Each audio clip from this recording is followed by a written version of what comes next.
Well, Jim, terrific to have this chance to talk. I wanted to begin though by saying, particularly some young people, they've lived in peace for a long time. They might feel that you and I are a couple of old warmongers. You're a former general looking for a new battle. I'm a former member of a government that they might think was too aggressive. You must have seen real reasons to hate the idea of war. Yes, and I think the people who are most reluctant to ever commit to war is the military. It's rarely do you find the military standing in the front rank of those who want to go to war.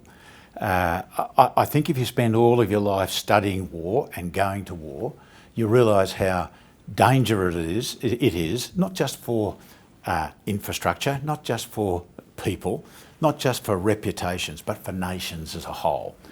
And my experience I had 40 years in the military, and for most of that period was a period of when we were in government, the Liberals and Nats were in government.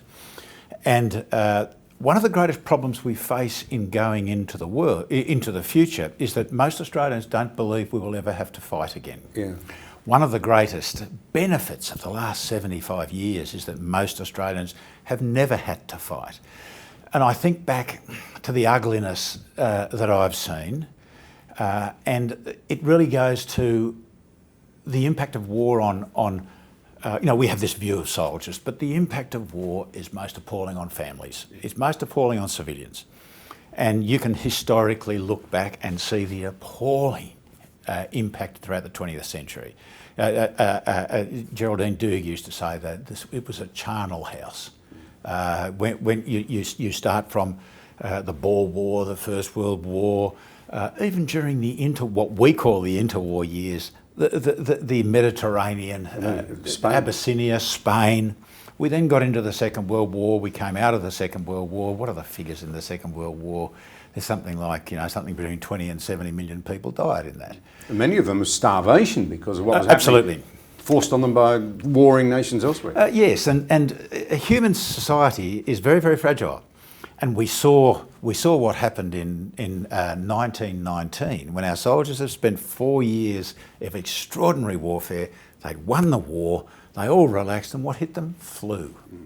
When you take a society and because our societies are so dense now, you take away the props to our society and our societies collapse fairly fast.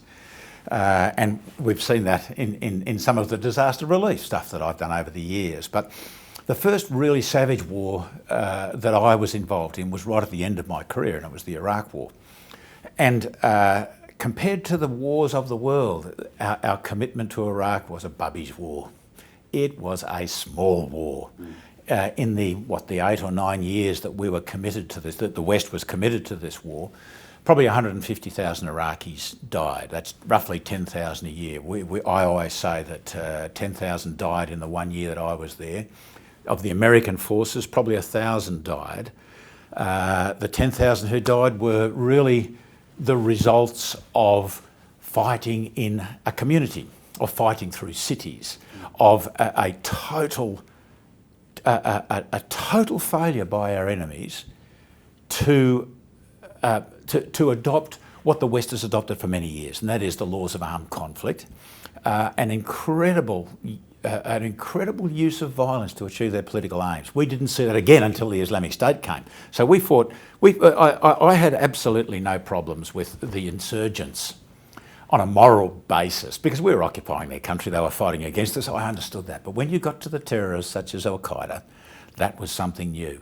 The violence that I saw in Al Qaeda put what we saw in East Timor into the background, and then we didn't see it again until they raised it to yet another level when the Islamic State came out of it. So when you can, I used to one of the most demanding things I did was called time-sensitive targeting, and I was an authorising and implementer of what we called time-sensitive targeting. You'd find your intelligence would tell you that at a certain place, a certain time, that there would be a meeting of a local insurgent group. And we would have drones in the air, we would watch this area, and young analysts, 19-year-old American analysts would be responsible for 4 blocks of a city, and they'd watch this area and they'd watch people come together, scouting the area out. We'd pick the house that they were going to, and maybe we knew it, we were following the car. And we would ultimately hit them with a bomb and kill them. We went through a legal process in order to do that, to make sure that we were operating in accordance with the laws of armed conflict. But I used to have, because of I had to sustain my own morality. I used to get the major that worked for me to update this thing I stuck on the side of my targeting computer, and it listed the most recent terrorist attacks throughout Iraq. So 150 women and children were killed in a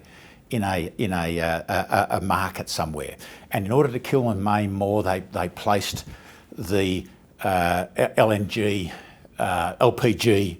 containers on the roof of the car instead of in the boot, so that you could get a better, this is the kind of thing. And I'd say to myself, I need to justify why I'm killing people.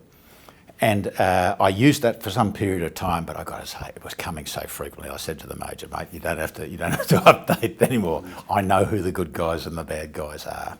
It's appalling, John, and we must do everything to stop it. And from my own perspective, I'm one of those Australians who's not had to go to war. But I've got to say to you right now, as I look at my own 4 children, my grandsons, don't have any granddaughters yet, I think how appallingly concerning it is that we could end up back there. My own father, I grew up in the shadow of war, although I didn't have to fight. My own father was in the Australian 9th Division, the one that was left when the rest of the troops were brought back from the Middle East. From the Middle East in the Second World War. He was in charge of 3 anti-tank guns. They were told on the second day of Montgomery's great push against Rommel, one of the only 2 major battles that Australians were really involved in the Second World War, Alamein and Milne Bay, turning point type battles anyway. They were told to dig in. They got 2 guns dug in. They couldn't get the centre one dug in. As the light started to emerge in the morning, they realised that there was a Panzer with its gun pointed straight at them. It opened fire. As they saw it, a young man panicked, jumped out of the trenches. My father, who would have been about 4 or 5 years older, that's all, jumped up to drag him down and was very badly wounded. His mates found him in a hospital tent that night, in the oxygen tent. They said, can we go and see him? They said, no, he's unconscious, he won't see the night out. He did, but that gave him an abhorrence of war. He wouldn't go to Anzac Day services.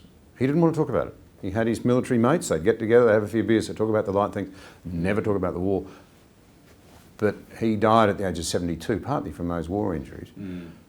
And I was a man of 28 or 29, still occasionally hearing my father wake up in the middle of the night screaming, right? Yes. Get down, reliving that moment of terror. We don't want to go there again. But are the old Chinese saying, if you want to preserve the peace, prepare for war. Is it true? Undoubtedly. But the vast majority of the population have never even considered that particular issue. The vast majority of the younger population haven't looked at warfare apart from the myths and legends that we have in relation to Anzac. This is the Australian population. Many of the universities still talk about the subject. Strategic and Defence Studies Centre in the ANU is good. We have some good think tanks that address these issues. But I still don't believe there is a belief that we will have to fight for our very existence again. And let's hope we never do. The one thing that struck me in Iraq was, apart from the fact that a lot of people died and on occasions I contributed to it or I saw the end results of it, what struck me was the destruction of a society. And as soon as you take away the props of our society, and we're in the middle of Sydney here, and I look out and I see the props of our society, the energy, the transportation, the accommodation, as soon as you take that away, our societies collapse very, very fast. We're seeing that in the southern Philippines. We're seeing it in many countries in Africa at the moment. I certainly saw it in Iraq. And the pressures that you put on people, we're seeing it in Syria, where 5 million people have been displaced, 500,000 have been killed. And this is a civil war, an appalling civil war. The lesson it teaches me is that strength deters and weakness provokes. So we've, people sometimes talk disparagingly about a nuclear deterrent. Well, it's worked so far. Let's hope it keeps working for a long, long time.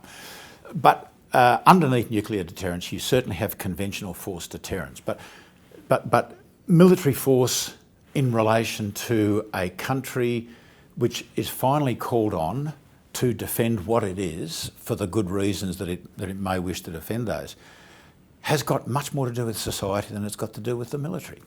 The resilience of the society, the ability of the society, the governing ability of the society is really what it's all about. And you made the good point before that Australian military history is not replete with Australians commanding campaigns. We have a history of sending our forces, magnificent though they be, to support other countries who have control of the wars and the campaigns. And I think this is what we really need to develop. The vast majority of Australians must continue the beautiful existence we have in this magnificent country. That's what a good defence force must provide to the country. But there must be those who study war and the leadership of our country, because in this beautiful society, you can't interest people in a fight for national survival. It's all about government unless it's leadership. under threat. Unless it's visible to every member of the society, then it's different. Yeah. But and that's a very important word, isn't it? Because you and I think, would say, actually, it is under threat, but it's not visible enough yet. Correct. So people haven't caught on. They need to catch correct. on. That's partly why we're talking now. And I think the government, when they're talking about foreign influence, when they're talking about encryption, when they're talking about cyber legislation and cyber protection, when we're talking about spreading our economic dependence across the world, then the realisation is starting. I think that's right. Yeah. And I think, but I still think this is the biggest leadership challenge that government faces. Governments show, and you know better than I'll ever know, governments must show leadership all the time, particularly on things that people don't see. Very interesting. That there's a very big issue here that has to be opened up, and we can't spend much time on it now, but it's an important one to me. Man's inhumanity to man. How on earth one human being can ever justify in their minds what some of these frightful people do on the battlefield, the way in which they're prepared to decimate communities, ruin children's lives, and wipe out generations of progress. It's just extraordinary. The French philosopher Blaise Pascal talked about humanity as consisting of the glory and the scum. Now, he actually wouldn't have made a neat division between two people. He would have said all of us contain elements of each. Oh, yes. But how it is that some people can resort to the depravity, and the important point out of that is Australians by nature, although I worry about the hatred we reflect in the public debate today and on social media, but by nature we're pretty easygoing. We assume most people are going to be basically decent.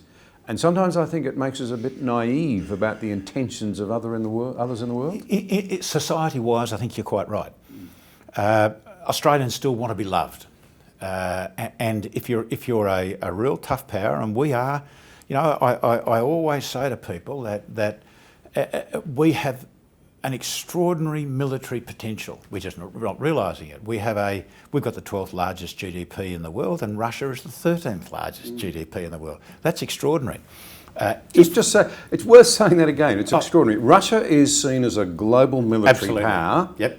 Hundreds of thousands of soldiers, nuclear deterrent, thousands of tanks. None of us want to live in that sort of society, but it makes the point, doesn't it? That people say, "Oh, we're not big enough to look after ourselves." Correct. That's the point. That's the mistake. That's the mistake. So, and since the end of the Second World War, or really since about 1942, 43, the chance of us being invaded has been zero.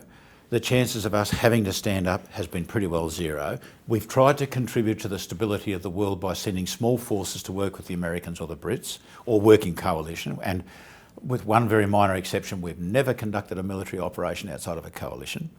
So we are coalition partners. The problem we face at the moment is that the world has changed. The world has changed since the 2016 Defence White Paper, which everyone is working on. It was the best Defence White Paper, and over the last couple of years, we have produced the Australian Defence Force at the best standard, the best equipped I've ever seen it. But the world has gone ballistic in that period of time. Yeah, no, I want to really pursue that. But just before we do, I'm fascinated by history, and all great military leaders are. You know, a lot of people debunk history, and it's very badly taught. But economists understand history. Yep. A good political leader will understand and read history. Yeah. And the military understand history is vital, isn't it? Yep. Because you can learn not only what to do, but what not to do. I was talking to retired Admiral Andrew Robertson recently in one of these conversations, and one of the things we got to, just on this history, because it really tells you a lot. When people say, no, Australia can't do it, we're too small, we're defenceless, so don't even try. Yeah. It's worth remembering that we'd only been a nation for 6 or 7 years when the federal government, concerned about what was happening in Europe, recognised that something ugly might be coming, and they ordered a Tier 2, a major navy. And it sailed through the heads here in Sydney 5 years later. Yes. It fired the first shots of the First World War. Did too. It secured the Pacific, which was occupied in many parts by the Germans at the time. People forget that. Yes. A nation of 4.5 million, only 7 years a nation was prepared. And then, of course, we went started to prepare and was when it broke out. Absolutely. Second World War, during the 30s, we were asleep. We were more with Chamberlain than with Hitler, despite Japan. And in many ways, I think we let ourselves down in the Second World War. We thought Britain could look after us. Singapore showed they couldn't. Yep. And I'm not being critical of Britain there. I'm just saying we should have been more alert. Correct. At the peak of the Cold War, we had a very effective Air Force, a significant army, and a very powerful navy. But now, at this time of great change, which you're about to come onto, as a lot of people have been saying, we seem to be asleep. And to put a bit of focus on it, we're so busy tearing ourselves apart about domestic political issues, we're forgetting about the things that we need to unite on. The guerrillas on the horizon, economic and even strategic. So that changed strategic environment, to get back to what you were and I think leading into. I think that the strategic environment has changed dramatically, and I think there are two major changes. And the way that I put it is the first major change is that our great and powerful friend, the United States, no longer has the military resources to meet the expectations of all its allies. So the US commits itself to being active from the Baltic, through the Mediterranean, through the Atlantic, down into the Gulf, across the Indian Ocean, up through the South China Seas, into the Pacific, into the Atlantic, and all areas between it. At the end of the Cold War, they structured their military, they had been structuring their military on the basis that they could win simultaneously 2 big wars and a small war, as I said, simultaneously. That's extraordinary. They were prepared to pay to have millions in their defence force, to have 600 ships in their navy, to have an air force second to none. They have lost interest in that. they are no longer prepared to pay for that. The discussion in the United States at the moment by those who are interested in military affairs is to the effect, can we win one war? Now, every nation expects what we expect. Malcolm Turnbull, I remember, in his very famous and very successful meeting with President Trump, said that the American military is the centre pole of Australia's defence.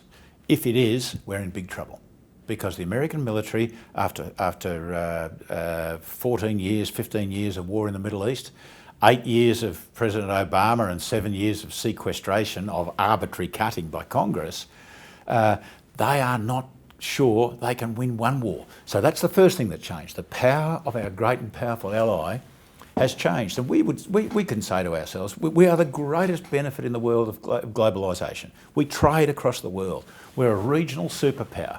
As we were talking about before, our GDP is larger than Russia's. We trade and trade and trade, and we're fabulously wealthy. All of this because America was prepared to pick up the security bill for the Western world.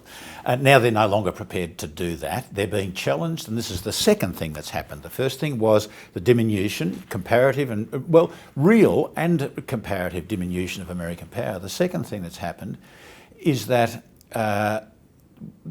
throughout the world, and I am very reluctant to ever mention in this context China.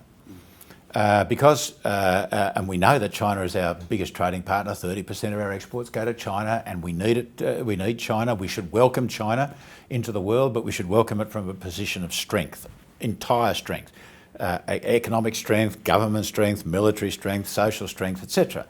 But the Americans aren't as polite as I am, and in their national security strategy, the Americans say that the West faces a challenge from 4 nations and an ideology. Those 4 nations are Russia, Iran, China and North Korea. The ideology is obviously Islamic extremism. And we're doing okay with Islamic extremism. We're belting it down wherever we find it, fighting beside our Muslim brothers, and we'll be doing that for the next 100 years. And, you know, IS as a caliphate has gone. The Islamic State as a caliphate, a geographical caliphate, has gone, but there'll be another one. There'll be Islamic extremism will rise again somewhere. A horrendous number of very, very, very highly trained jihadists out there, potentially including in this country. Yes, that's quite correct. And we also have, you know, people. We have good police forces. We have good intelligence agencies. We're knockers of ourselves, but we run a good society, and we've done very well. Tomorrow we may fail, but it won't be the fault of these of our intelligence and our police forces. So you've got.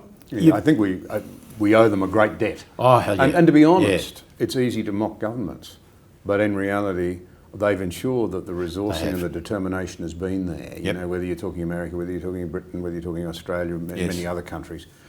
A lot of our people are safe today, are not worried about it, and probably even glib sometimes in their assumption as to why this might have happened. But there's been a lot of work go into it. We've done well on that front, I believe. And government has led well, and it's funded well, which is the key to it all.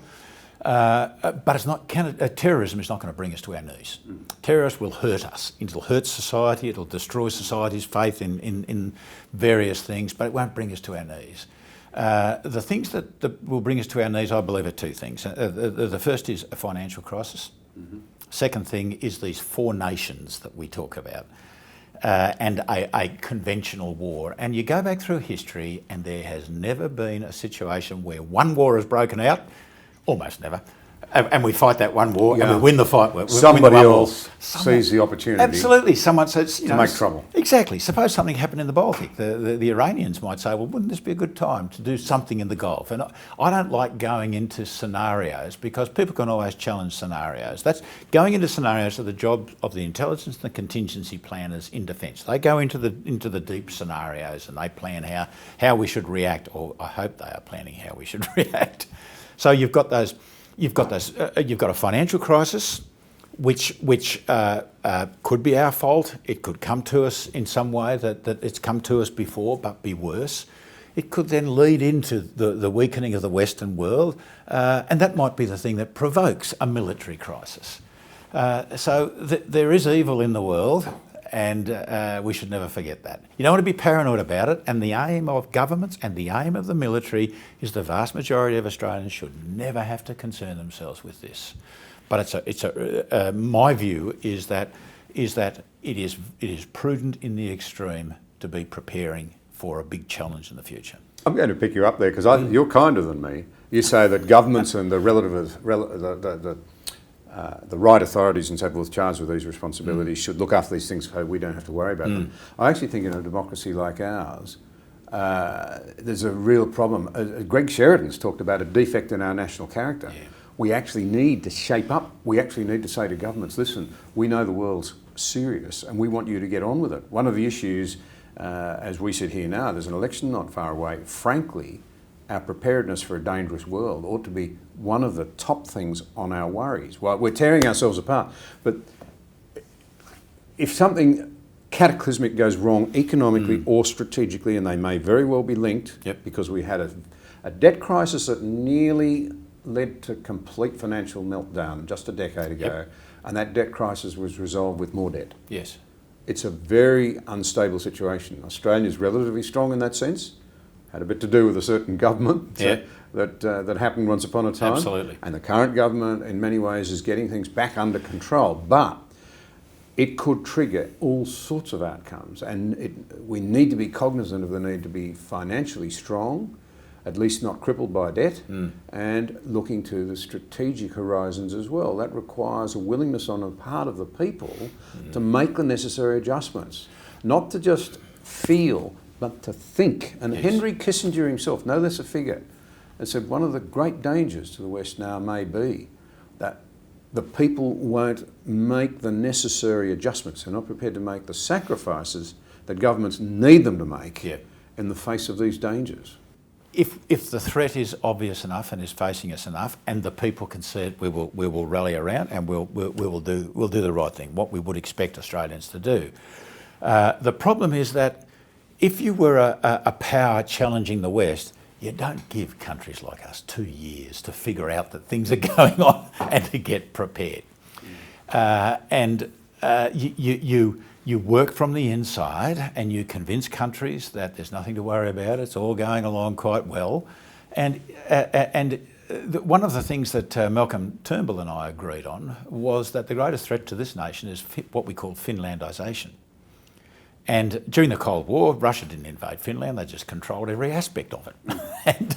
And we are so vulnerable to that. Lee Kuan Yew warned about that. He did too. And Lee Kuan Yew, the greatest statesman that Asia's produced in the last, I don't know how long. 50 at least years. Yeah, he warned very bluntly about it. Yes. Back in about 2000. And how do we avoid that? We avoid that by being independently strong. Now, our military has been optimised for the last 75 years to be supporting a Western alliance in the rule of law throughout the world. And we've done good things, and we've done some things which were pretty clumsy in relation to doing that.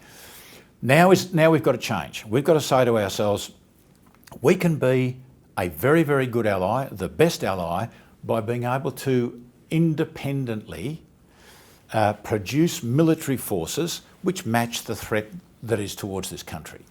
And I still think that our thinking is far too much on the basis that all we need is forces to send a small force to the Middle East to work with the Americans or go to Marawi to assist the Philippines. The military is getting on with this, but I'm not too sure that our energy resilience is getting on with it, our ability to manage our harbours, our liquid fuels are getting on with it. I'm not too sure whether we're doing what you were inferring before, that is bringing the population along with us. I'm not too sure that a modern conflict can be managed by the National Security Committee of Cabinet. There is probably a much more sophisticated way of running modern wars. Now, the military is roaring along and doing as much as it can do. There's been a substantial injection of funding and a lot of new hardware coming through. There has, but yes, and this government has done more since Howard's time. Howard realised that we need to build the military up. He was doing a magnificent job. We then struck the Rudd years, and down we went. But a lot's changed. Yes. Obviously, I was part of that administration. Yes.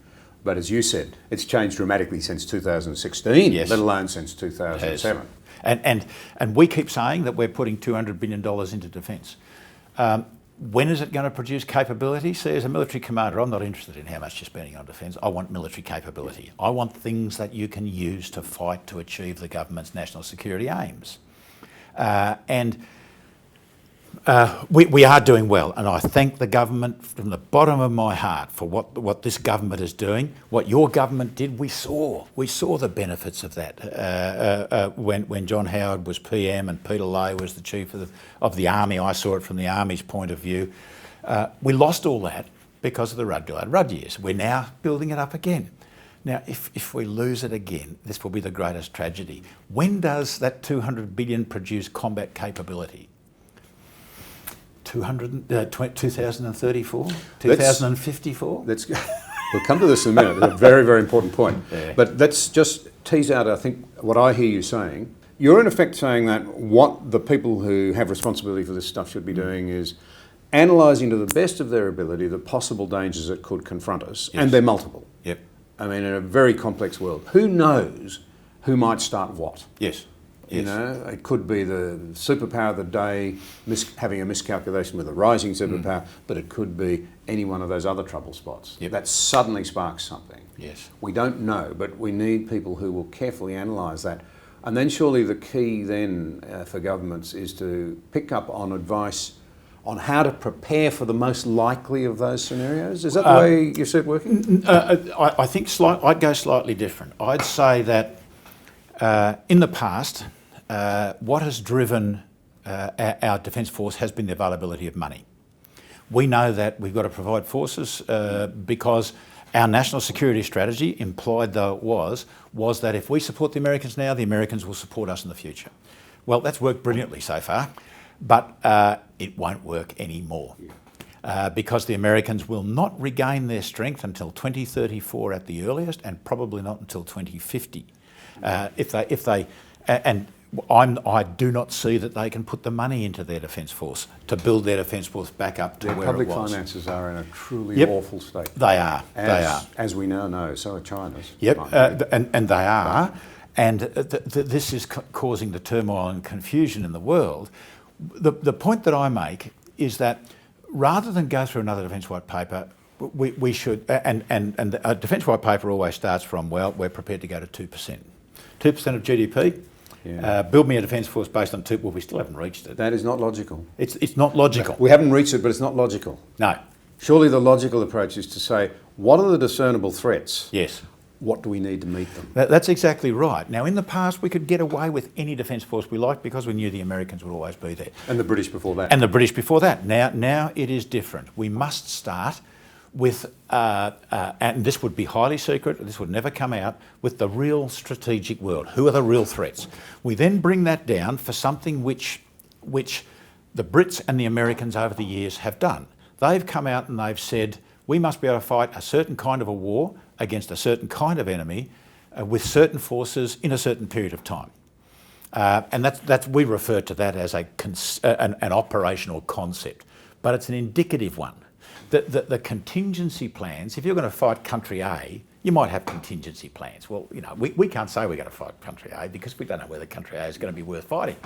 But what we need to do is we need to say that should we fight country A to Z, the worst that can happen to us is a certain operational situation. Can we meet it? How do we meet it? How do we win? How do we then stop that ever happening by being so strong?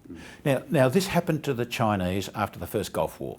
Chinese and the Russians looked at the first Gulf War where the Americans just wiped the opposition. The technology just... Absolutely. And they said to themselves... Which has probably led to... We probably still think the Americans have that leading edge that can't be challenged. Absolutely. This is no longer the case. I went to Iraq thinking American strength was absolutely unchallengeable. And I suddenly found out that the Americans they've only got 10 divisions full-time. In a serious war, it will take them months, if not years, to prepare their reserve divisions to go and fight. Their navy is half the strength it was in 1987 at the end of the Cold War. Half the strength, from 600 ships down to below 300 ships. In relative terms, of course, our navy at the peak of the Cold War was infinitely more powerful than it is now. It's starting to be corrected. It probably was, and this is, you know, Navy must, in my view, we've done a lot for Air Force. We've got a brilliant Air Force, but I'd put in another descriptor. It's a brilliant little Air Force. It is leading edge when it gets the Joint Strike Fighter, but it's little. Our Navy is building and building and building, but when do we get it all? 2054. If anyone thinks we can get between now and 2054 without a defence emergency, I'd like to sell the Sydney Harbour Bridge to you. Well, let's come to that. So we've established, you know, you've got to plan carefully for the eventualities. That doesn't see the light of day.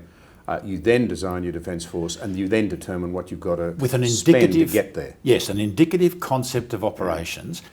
Sometimes we say, because we need to spend a lot of money on defence, sometimes we say, well, all we're going to do is fight terrorism in the region because it's cheaper. That is, in my view, that approach is an immoral thing to do to the next generation. Absolutely, because if we prepare for war, the probability is we will not have to fight it. And that's just re-emphasise that both, you know, and I believe this, I know you well enough to know it's absolutely true of you and it's certainly true of me. Our whole objective here is not to sort of say, let's beat our chests and go looking for trouble. Yep. The whole objective is to make sure that we're fit and ready and able if somebody wants to make trouble for us. Yeah, but the biggest problem that we face... we get caught in somebody else's Without doubt, miscalculations. and collateral damage from a clash between, say, the Chinese in the South China Sea or the Pacific Ocean and the Americans, collateral damage on us would be they'll close every port on us. They'll stop all the liquid fuel coming into this country. Now let's come to that, because this is really interesting. You've alluded a couple of times, obviously, to the submarines. There's been a lot of brilliant writing on that. Now, as I understand this issue, back in 2009, there was a central agreement in this country. As a matter of some urgency, we needed to obtain 12 state-of-the-art submarines, the ultimate deterrent. Remember, we're an island nation. That's a wonderful thing. We're protected by water as long as we can hold that water. As long as we can hold that water. Yep. So submarines seen as critically important. We needed 12. We got to basically the end of 2018-19 before we even ordered Done them. anything? Yeah. They're not off the shelf. We're going to redesign submarines that are designed for nuclear propulsion. We're going to put diesels in them. And staggeringly, the first, we're told we'll get here by 2034. Correct. The last in the mid-2050s. And what do? Hold up a flag and say, hey, we're the nice Australians, we're not ready, so... Wait for our submarines.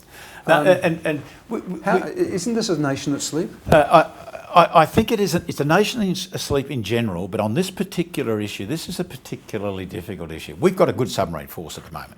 We've got the Collins class, which, because we started maintaining it and improving it, finally, it's a good, I'm told, it's a world standard submarine force, something like it puts 3 boats to sea, has 1 for training and the other 2 are in maintenance, and that's the world standard on a six boat fleet.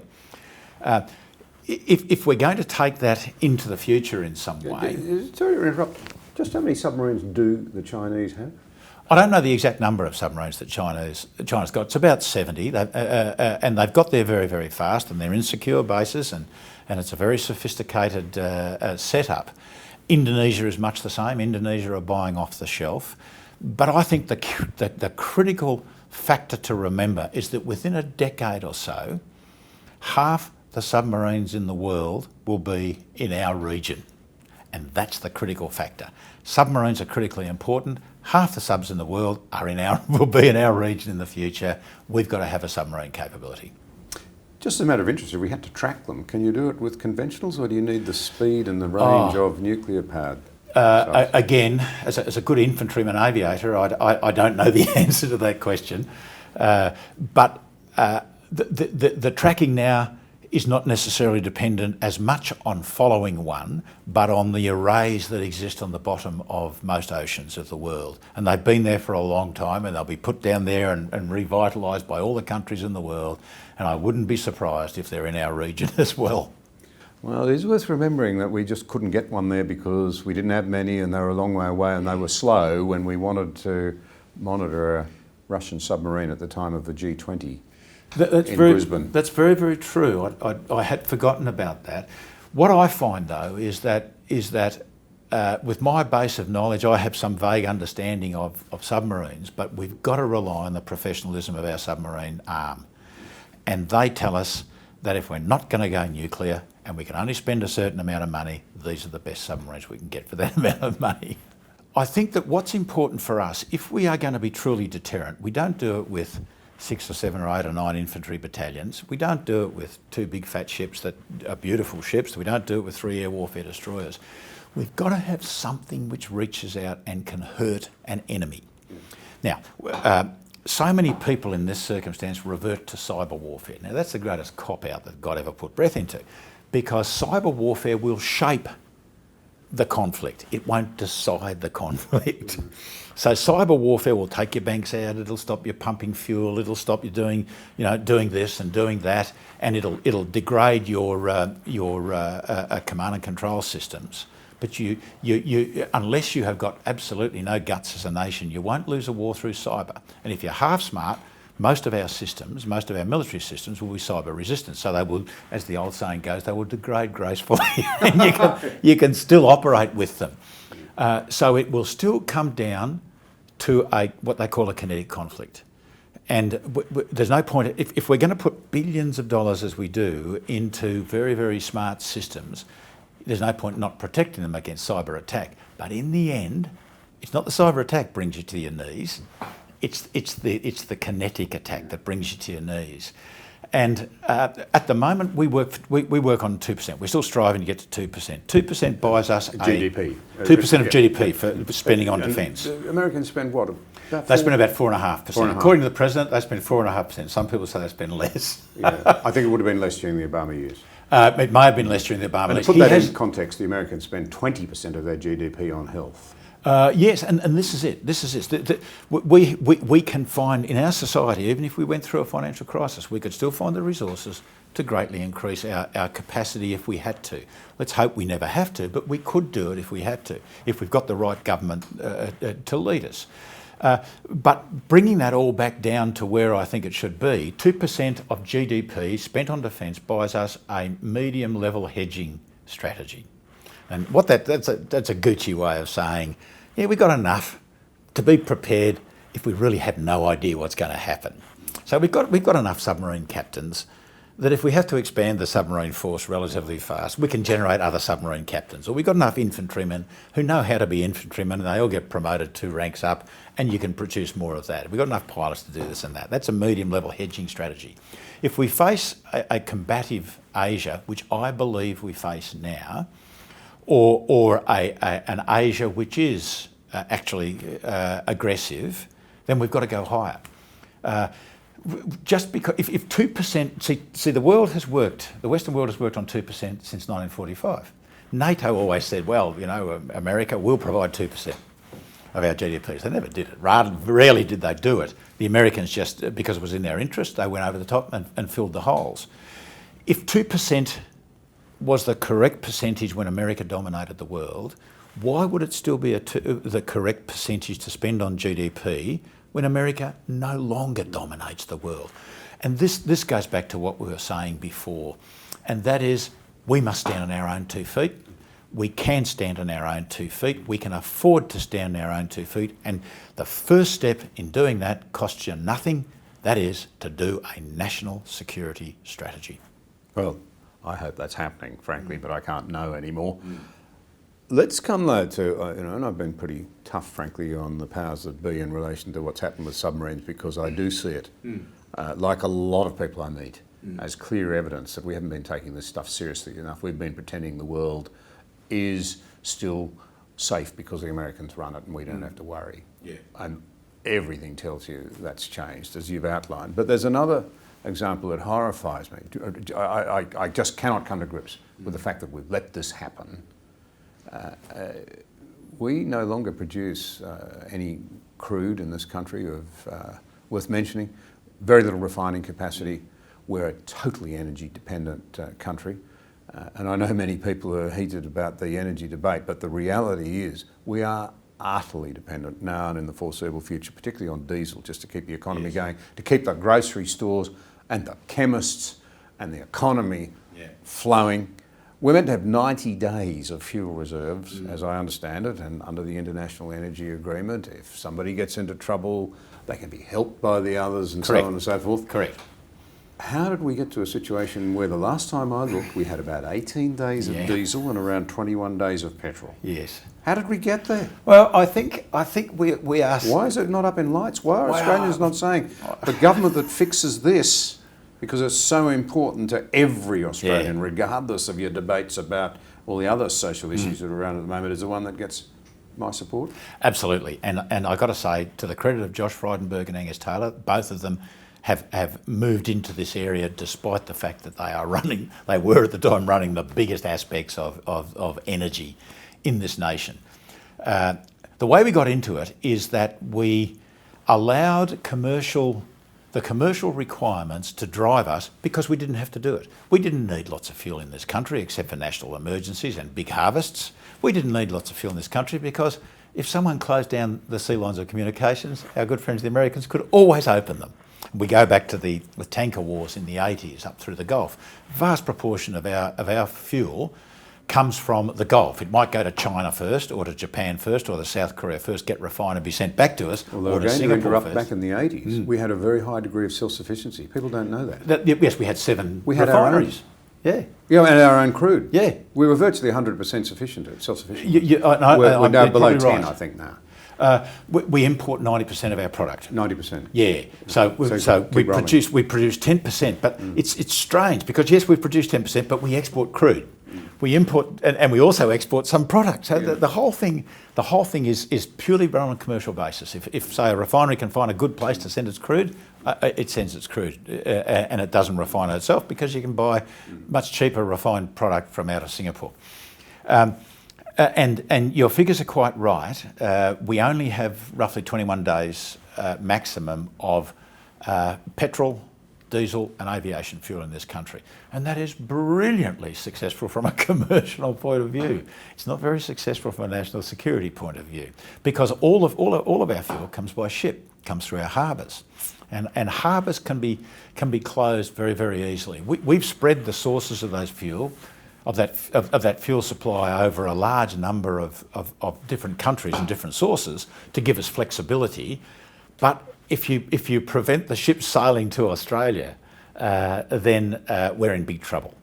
Now, the innovation, I've been working on this now for about 9 months. The innovation in this country in relation to producing fuel from alternate sources is mind-boggling. Oh, it is completely. Biofuels and gas to liquid? Exactly, gas to liquid using the byproduct of our LPG, our LNG exports. But what we're lacking is a realisation that's a problem in the first instance. We're only starting to realise it's a problem. Secondly, we don't realise the risk that problem is presenting to us. And the Josh Frydenberg and Angus Taylor have both directed the department to conduct a review to express the problem, to express the possible solutions to the problem and the risks that doing this. Now, I'm not asking government to spend 1 cent more on this fuel. What I'm saying, though, is that government must realise the risk it's taking by not spending money on this fuel. We don't want to store fuel. The last thing we want to do is have billions of, have a 12 month supply. What do we consume a million litres a day of petrol, of fuel. We don't want to store 365 million litres to give us a year's supply of fuel like the US has got, because that fuel doesn't last. You've got to manage that fuel. We don't want to get to that game. But we need to store more than we've got. We then need to look at how we can expand the refineries. So maybe add 10-20% onto each refinery, and maybe the government has to pay for that. We need to be able to localise it. If you can produce an organisation that uses biofuel near Albury somewhere, means we don't bloody have to put the fuel into a diesel truck and drive it out to Albury. Oh, yeah, I couldn't agree with you more. Yeah, there are a lot of options like that, but we haven't been doing it. We haven't been doing it. And can I tell you the disconcerting note for this, for me, in this, is I'm very glad to hear there are ministers now taking it seriously. But where were our officials on this one? Well, they must have known it was an issue because, I do pick things up. Yeah. Washington can't believe that we've been so irresponsible. I know, but I guess I don't know why the answer was, but I kind of justify it myself by saying, well, we always knew the Americans would look after us. Well, those days have passed. Well, Jim, thank you very much. This has been very, very interesting. I hope people will listen. It'd be very interesting to hear their reactions, and you're a public figure and I'm not hard to find, so they'll let us know. They will. But I just reiterate again that both of us absolutely abhor the idea of us getting tangled up in something nasty that ruins our way of life or impairs it or even takes away our freedoms. But the price of ensuring that doesn't happen surely is being alert to the dangers and taking the necessary preemptive action. We tell people, look after your health so that you don't have a heart attack. We'll look after your military so that we're not the victims of some terrible miscalculation or worse, some evil intent. And if I finish by saying one thing, and that is that if people think that spending $35 billion on a year on your defence force is expensive, wait till you have to fight a war. The costs of fighting the Iraq war, according to the Americans, is $3 trillion, and that was not a big war. That was a bubby war. Thanks, Jim. Thanks, John. Thank you.